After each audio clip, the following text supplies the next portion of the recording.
Hamza bu kimin de? Ben. Ama ben kimse ya.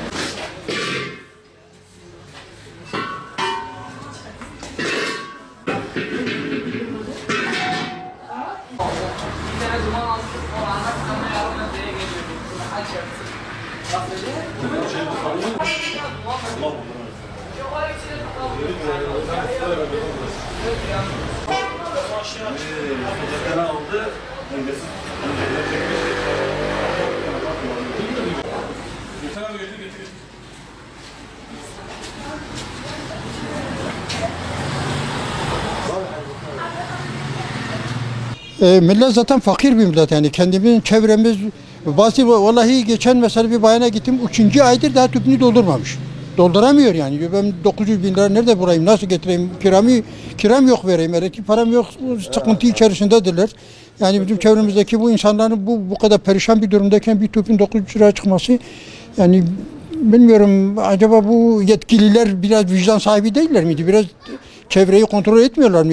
İnsanların halinden anlamıyorlar mı? Bilmiyoruz yani, bu nasıl yapacağız yani biz kendimiz.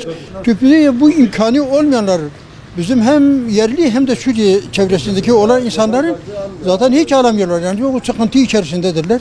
Hani bir telefon ediyorlar, ya işte biz böyle bu sıkıntı içerisindeyiz, ne yapacağız? Biz de vicdanen rahatsızız. Yani inşallah böyle birileri vicdana gelir, bir şeyler yapar yani. Bu şekilde böyle bu sıkıntı durumu nasıl yapacağım ben de bilmiyorum vallahi ya. Tüplerin fiyatlarının düşmesi gerekiyor yani. Bir tüp bugün yaklaşık 1000 lira para olmuş. Bu gariban millet nasıl tüp alacak? Bir tüp bir ay bir mutfağın ihtiyacını karşılamıyor. Bu hala da nereye gidecek? Kimse bunu bilmiyor. Buna kimse de dur demiyor.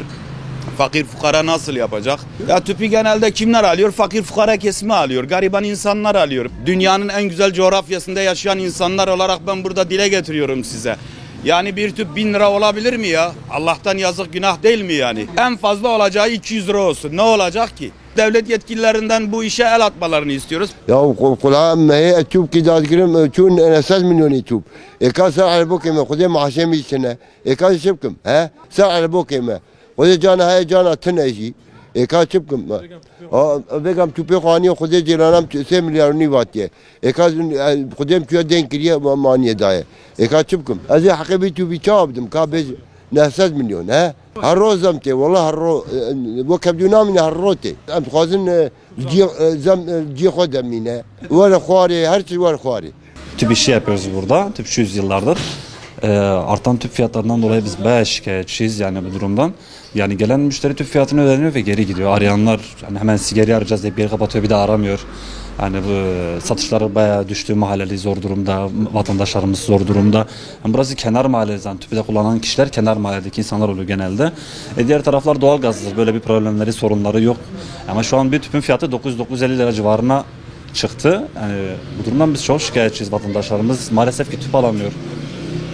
Yani bir an önce yetkililerin bu duruma bir el atmasını istiyoruz. Tüpün maliyeti nedir ki bu tüpün?